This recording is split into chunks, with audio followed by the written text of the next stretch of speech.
الرحمن الرحيم ما يود الذين كفروا من أهل الكتاب ولا المشركين أن ينزل عليكم من خير من ربكم والله يختص برحمته من يشاء والله ذو الفضل العظيم صدق اللہ العظیم۔ اس سے پہلی آیت کے اندر اللہ تعالیٰ نے ایمان والوں کو خطاب کیا تھا کہ اللہ کے نبی کو راعینا نہ کہیں کہ بھی ہماری رعایت رکھیں۔ یہاں پر دو تین باتیں ہیں۔ ایک بات تو یہ ہے کہ یا ایھا الذین آمنو، یہ اس امت کا اعزاز ہے کہ اللہ تعالیٰ نے ڈائریکٹ امت سے بات کی ہے۔ کسی بھی نبی کی امت سے اللہ تعالیٰ نے بات نہیں کی، خطاب نہیں کیا۔ انبیاء کے ذریعے سے انبیاء کو خطاب ہوتا تھا، اس کے ذریعے سے جو ہے امت کو بات سمجھائی جاتی تھی۔ یہاں امت کو کہا جا رہا ہے اے ایمان والو، یہ بہت بڑا اعزاز ہے اس امت کے لیے۔ حضرت عبداللہ بن مسعود رضی اللہ تعالیٰ عنہ نے ایک مرتبہ حضور نبی کریم صلی اللہ علیہ وسلم سے فرمایا کہ ہمارے آقا مجھے کوئی نصیحت کر دیجیے۔ حضور نے فرمایا کہ جب قرآن پاک آپ پڑھ رہے ہوں اور یا ایھا الذین آمنو آ جائے تو اپنے دل کو پورا کا پورا متوجہ کرو، دھیان کرو کہ اس کے بعد اللہ تعالیٰ خاص میرے ساتھ بات کر رہے ہیں اور خاص طور پر کسی چیز کا حکم دینے لگے ہیں یا روکنے لگے ہیں۔ اور دوسری بات یہ ہے کہ یہاں پر یہ بھی یاد رکھیں کہ ایسے الفاظ جو مشتبہ ہوں وہ نہیں استعمال کرنے چاہیے، جن کا معنی جو ہے مشتبہ ہو اس سے بچنا چاہیے۔ جیسے جو ہے غلام ہو کسی کا، اب تو غلام ہے ہی نہیں ہے، غلام کو عبد بھی کہتے ہیں۔ اللہ کے نبی نے منع فرمایا کہ غلام کو عبد نہیں کہنا، کیونکہ اس سے یہ مشتبہ ہو سکتا ہے کہ یہ غلام عبد ہے اور جو اس کا مولا ہے وہ معبود ہے، حالانکہ معبود ہونا یہ اللہ تعالیٰ کی صفت ہے۔ اس طرح لونڈی ہو اس کو امت ہی نہیں کہنا چاہیے کہ یہ میری بندی ہے، وہ اس کا مولا۔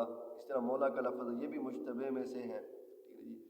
تو اسی طرح ایک لیڈر لفظ آتا ہے، ٹھیک ہے جی۔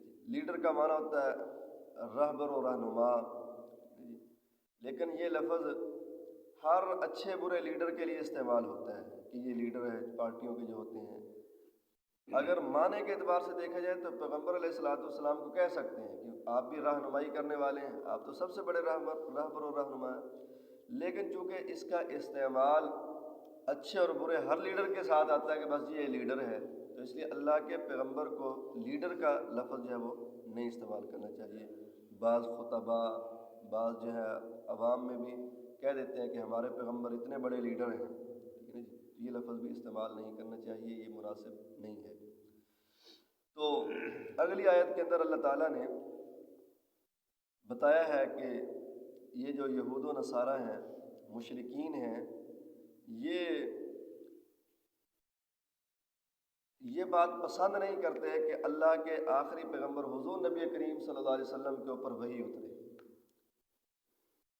اہل کی مشرکین جو ہیں وہ تو ابو جہل، ابو لہب، عتبہ، شیبہ وغیرہ، وہ اس لیے اللہ کے نبی صلی اللہ علیہ وسلم کی جو ہے اطاعت نہیں کرتے تھے کہ ہماری جب اس کو نبی مان لیں گے، سردار مان لیں گے تو ہماری سرداری ختم ہو جائے گی۔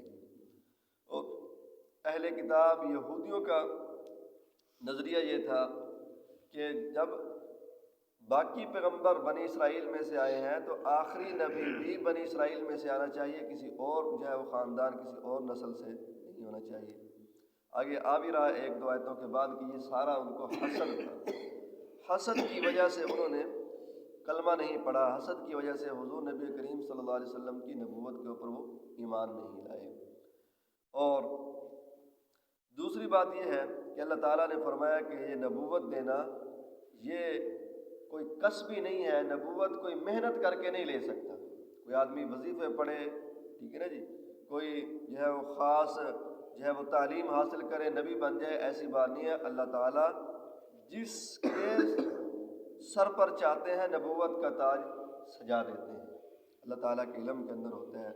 اور آخری پیغمبر خاتم النبیین، مقام کے اعتبار سے بھی اور زمانے کے اعتبار سے۔ مقام کے اعتبار سے کیا مطلب کہ سب سے بڑا مقام جو نبوت کے اندر جتنے درجات اللہ تعالیٰ نے رکھے ہیں، سب سے بڑا درجہ اللہ نے حضور نبی کریم صلی اللہ علیہ وسلم کو عطا فرمایا ہے کہ اب جو ہے عہدے کے درجات جو ہیں، مقام جو ہے وہ سارے حضور پر ختم ہو چکے ہیں، اس سے بڑا مقام کسی کو نہیں مل سکتا۔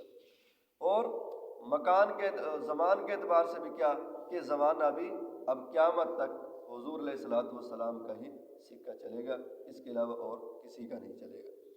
تو اسی کو اللہ تعالیٰ نے فرمایا ہے، ترجمہ دیکھ لیں کہ ما یود الذین کفروا، کافر پسند نہیں کرتے، من اہل الکتاب، اہل کتاب میں سے، ولا المشرکین، اور نہ ہی مشرکوں میں سے، ان ینزل علیکم من خیر من ربکم، یہ کہ نازل کی جائے تم پر خیر تمہارے رب کی طرف سے۔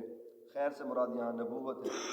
واللہ یختص برحمتہ من یشاء، اللہ اپنی رحمت کے ساتھ جس کو چاہتے ہیں مختص فرما دیتے ہیں، جس کو نبی بنانا چاہیں بنا دیتے ہیں، اس کو تم سے مشورہ لینے کی کوئی ضرورت نہیں ہے، پوچھنے کی ضرورت نہیں ہے۔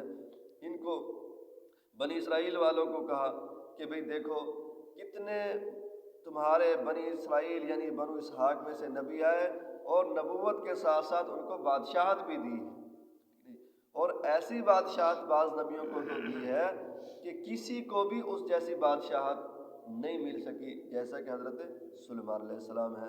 اب آخری نبی ہے، یہ بنو اسحاق میں سے نہیں، اسحاق علیہ السلام کے بھائی حضرت اسماعیل علیہ السلام کی نسل سے پیدا کر دیا، میں نے پیدا کیا ہے، مجھے تم سے مشورہ لینے کی کوئی ضرورت نہیں ہے۔